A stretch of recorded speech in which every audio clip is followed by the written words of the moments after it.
Existem grandes perguntas que rondam a mente da humanidade. De onde viemos? Quem nós somos? E para onde vamos? A fim de descobrir a estrutura do universo, alguns cientistas propõem uma teoria, chamada a teoria do Big Bang. Afinal, quem criou o universo? Deus ou o Big Bang? Essa é a Operação Gênesis e hoje eu vou te mostrar que o universo tem uma causa.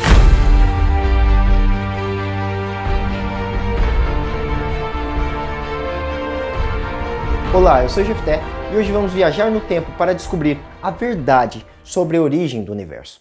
Eu não sei quantos anos você tem, mas em certo momento da sua vida você já deve ter ouvido falar que o universo tem uma idade. E aliás, em comparação a nós, ele é bem velhinho. Segundo pesquisas da Agência Espacial Europeia, o universo pode ter cerca de 13,82 bilhões de anos. Podemos arredondar esse número para 14 bilhões. É claro que eu não quero entrar aqui no mérito da idade do universo, deixando isso para um próximo vídeo. Mas o importante é saber que o universo tem uma idade. E se ele tem uma idade, é porque um dia ele não existiu. Por exemplo, imagine este relógio.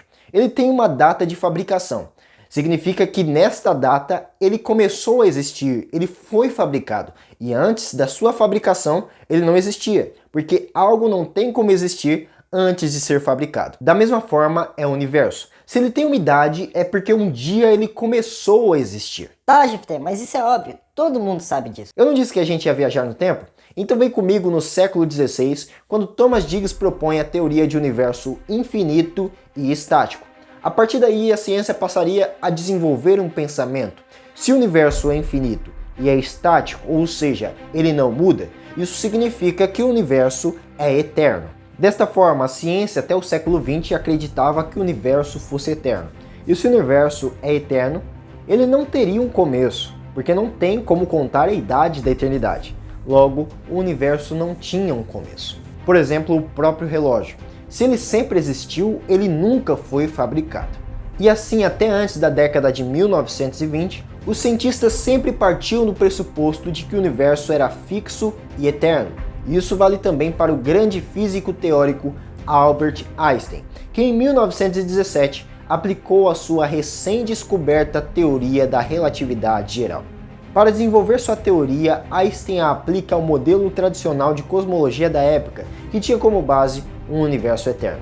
Mas Einstein ficou desapontado quando percebeu que a sua teoria não comportava um universo eterno e estático, pois as suas equações descreviam um universo que estava explodindo como um balão ou entrando em colapso sobre si mesmo. Então Einstein tentou resolver o problema camuflando suas equações e adicionando um novo termo para que o universo andasse por essa corda bamba entre as hipóteses de expansão e implosão. Acontece que, baseando-se no modelo de Einstein, Alexander Friedmann, matemático e cosmólogo russo, e Georges Lemaître, padre católico, astrônomo, cosmólogo e físico belga, formularam de forma independente, em lugares diferentes, na década de 1920, soluções para a equação de Einstein. Eram modelos que previam a existência de um universo em expansão. Isso surpreendeu de uma maneira a comunidade científica daquela época, pelo que um observador da época disse: era totalmente incompreensível. Ao longo de toda a história da humanidade, o universo sempre fora considerado fixo e imutável. E a ideia de que pudesse estar em processo de mudança era simplesmente inconcebível. Portanto, se esse modelo apresentado por Friedmann e Lemaître estivesse correto, o universo não poderia mais ser considerado eterno e estático. Pelo contrário, ele tinha uma história. E o tempo passaria a ser um fator importante a ser considerado na investigação do cosmos.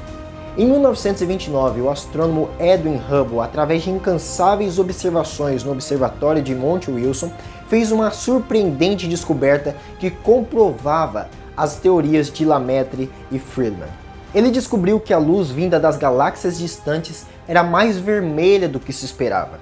E esse deslocamento de luz para o vermelho devia-se possivelmente ao alongamento das ondas de luz à medida que as galáxias se distanciam de nós.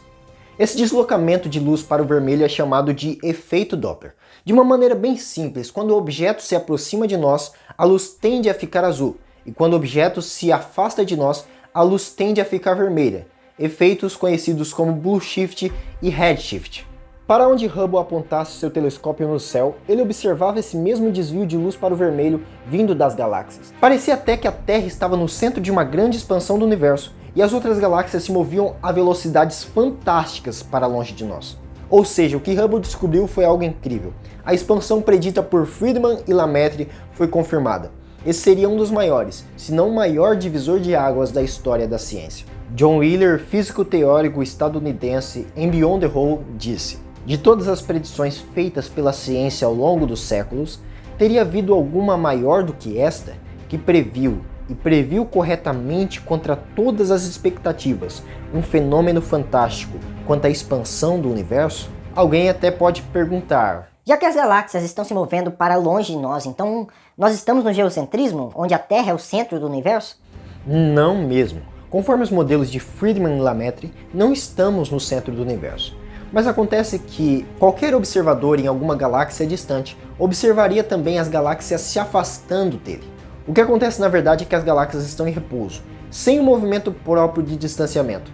Mas o que faz elas se afastarem uma das outras é a expansão do próprio espaço. Não entendi. A gente vai entender isso melhor usando um balão e um canetão. Eu marquei então a superfície do balão com pontos. Os pontos não podem se mover na superfície do balão, porque eles são fixos nessa superfície. Assim eles não podem se afastar um dos outros. Mas, à medida que eu encho o balão, os pontos se afastam cada vez mais uns dos outros, pois o balão vai ficando cada vez maior.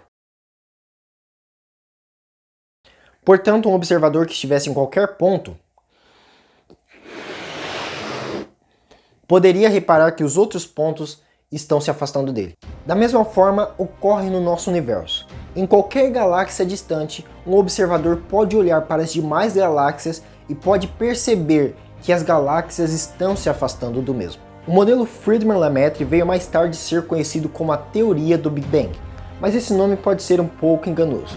O termo em inglês bang significa explosão. Acabou! O primeiro a usar esse termo oficialmente foi Fred Hoyle, ao descrever sarcasticamente o começo do universo no modelo Friedman-Lemaitre. E isso pode levar a uma interpretação equivocada, pois o Big Bang não pode ser observado do lado de fora do universo como é observada uma explosão, pois não existe espaço do lado de fora do universo. O espaço está no universo. O modelo tradicional do Big Bang não se refere a um universo que é eterno no passado, mas a um universo que veio a existir a partir de um ponto inicial.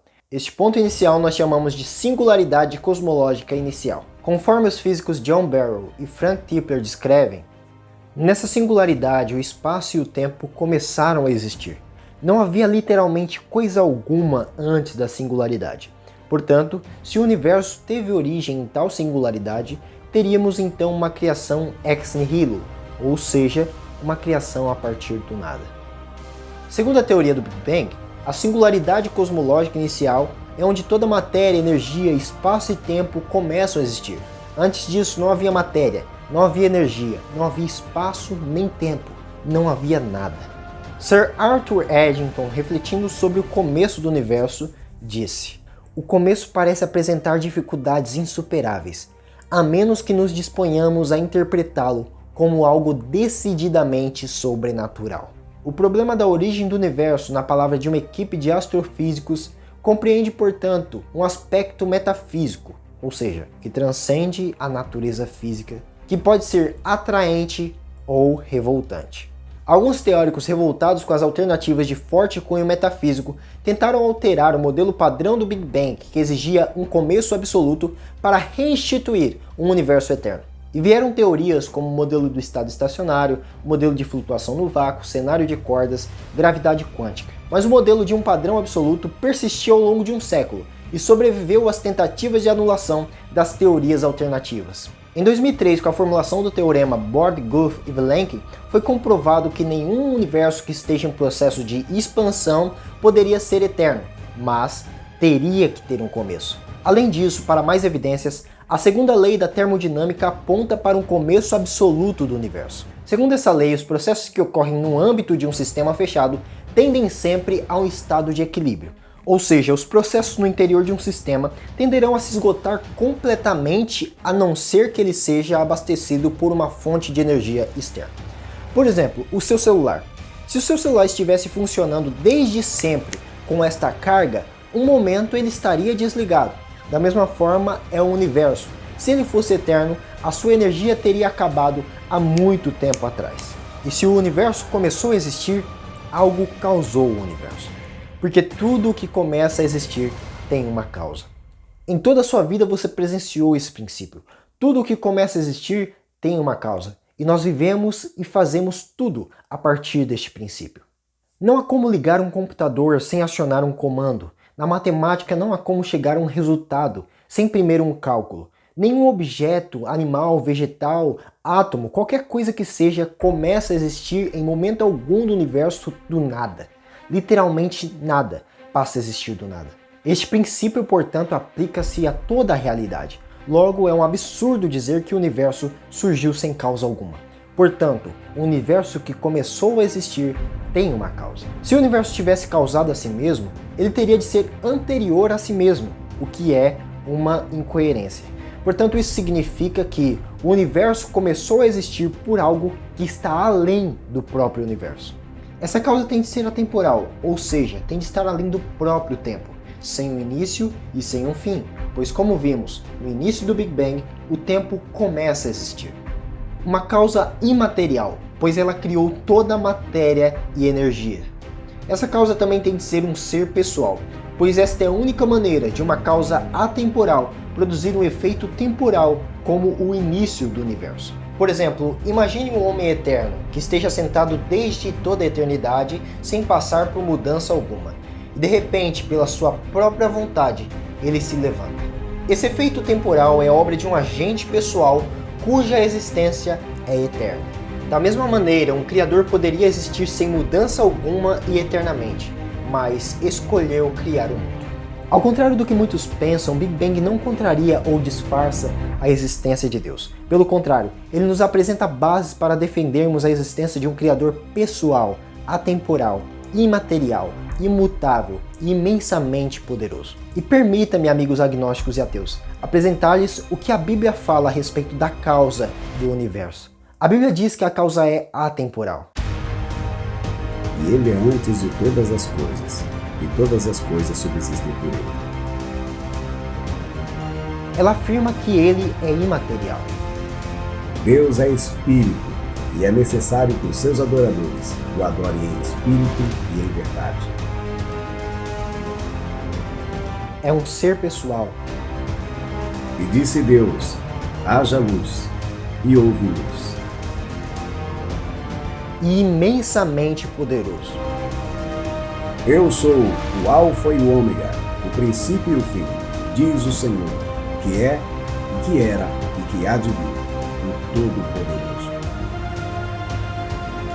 Portanto, o universo começou a existir, e ele tem uma causa, e essa causa nós conhecemos como Deus.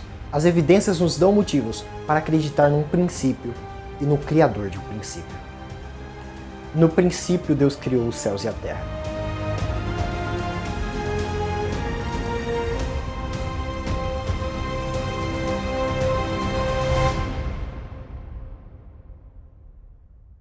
Pois é, meus caros, eu gostaria que você colocasse aí nos comentários o que você acha sobre Deus e o Big Bang e o que você achou sobre o vídeo de hoje, se foi esclarecedor. Se não foi, você pode colocar a sua dúvida aí embaixo e a gente vai procurar respondê-la assim que possível. E não nos deixe de seguir nas redes sociais. Aliás, nós estamos no Instagram, no Facebook, como Operação Gênesis, e também no Spotify. Confira lá o nosso primeiro podcast que falamos sobre a história da Bíblia. E se você acha que algum ponto faltou esclarecer aqui, comenta aí embaixo que a gente vai trazer num próximo vídeo. Valeu, pessoal, até mais!